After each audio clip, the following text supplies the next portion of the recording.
बिस्मिल्लाहिर्रहमानिर्रहीम। मैं मलक मुमताज़ खान मरसूमी से बात कर रहा हूँ। मेरा 36 से ताल्लुक है।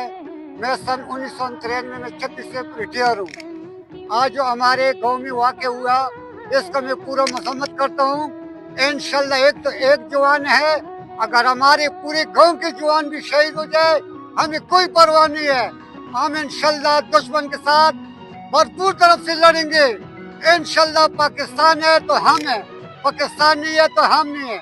अगर किसी मुल्क ने पाकिस्तान को टेढ़ा आंख से देख लिया, खुदा की कसम हम बम बांधेंगे अपने आप को और दुश्मन के साथ पूरा मुकाबला करेंगे। अगर मेरे 10 बजे भी शहीद हो जाए तो मुझे कोई परवाह नहीं है। पाकिस्तान है तो हम है। इंशाल्लाह मैं जनरल साहब को ये पैगाम देता हूँ कि इंशाल्लाह मैं आपके साथ, हमारी पूरी पाकिस्तान सिविल हवाम बूढ़े जवान तमाम आपके साथ खड़े हैं। इंशाल्लाह हम पूरा मुकाबला करेंगे दुश्मन के साथ। हमने कलमा पढ़ा है, हम हटने वाला नहीं है। इंशाल्लाह हमें अल्लाह ताला ने कलमा नसीब किया और हम कलमे के नसीब से दुश्मन के साथ पूरा लड़ेंगे। इंशाल्लाह पाकिस्तान जिंदाबाद, पाकिस्तान जिंदाबाद, पाकिस्तान आर्मी जिंदाबाद। رحمت خان دا زه د کوواټ نواحي علاقې د مرچونګۍ اوسېدونکی یم. په د کوم کس چې نن شهید شو د دې ملک دپاره قرباني ورکړه. داسې ډېر بچي دي چې هغه د دغه ملک د قربانۍ دپاره هر ټایم تیار ناست دي. داسې چې کوم خارجي فتنه خوارج دي هغوی د دې خبرې سوچ هم ونه کړي چې موږ په دغه قوم کې خوف و حراس پیلاو کړو.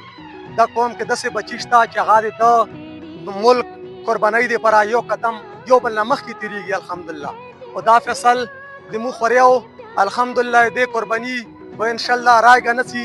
دا به چانه پټه نه وي ویلې چې دا په بلوچستان اف سی کې و او تقریبا 2 ورځې مخکې دا د خپل دشمن خلاف لړتے لړتے جامع شهادت نوش کو. او داسې څومره ځوانان چې دي په دو باندې مو فخر کوو چې د خپل ملک لپاره قرباني ورکړي. او دا څومره مو نوجوان نسل ده دته مو دا سوال کوو، ریکویسټ به ورته کوو انشاءالله مو بچي دا خو یو فیصل ده، داسې هزارو فیصل، داسې هزارو بچي به مو د ملک لپاره انشاءالله قرباني به ورکوو.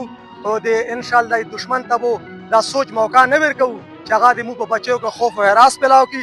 انشاءالله مو د فیصل د مو خوریا او الحمدلله دا د علاقې والا فخر و یو خوش نصیبه انسان و. دا مور پلار دپاره، دا پورا خاندان دپاره، دا کلي د دې علاقې د ضلع کوټ ډسټرکټ دپاره الحمدلله دا فخر ده. او انشاءالله چې مو دا بچي څوره نوجوانان دي انشاءالله دا د ملک قربانۍ دپاره هر ټایم تیار دي. او فیصل یوه داسې نما وه الحمدلله چې په مرچونګۍ پورا کلي کې د تقریبا 22-23 سال عمر شو. خو الحمدلله څوک به هم داسې خبره ونه کړي چې کوم کردار و کومه نظام و الحمدلله په کلي کې ډېر شاندار و. او انشاءالله مو دا امید لرو چې دا څومره ځوانان چې دي انشاءالله دا به د ملک قربانۍ دپاره هر ټایم همه وخت تیار وي. او د مو د پاک فوج دپاره انشاءالله د ملک د قدم قدم د یو انچ ذرې انشاءالله حفاظت وکړو. انشاءالله موږ به نورې قربانۍ هم ورکوو. دا فیصل الحمدلله د 3 ورونه وو، دا ټولو کې مشر و، د خپله منې واده و خو یا بچي نه وو.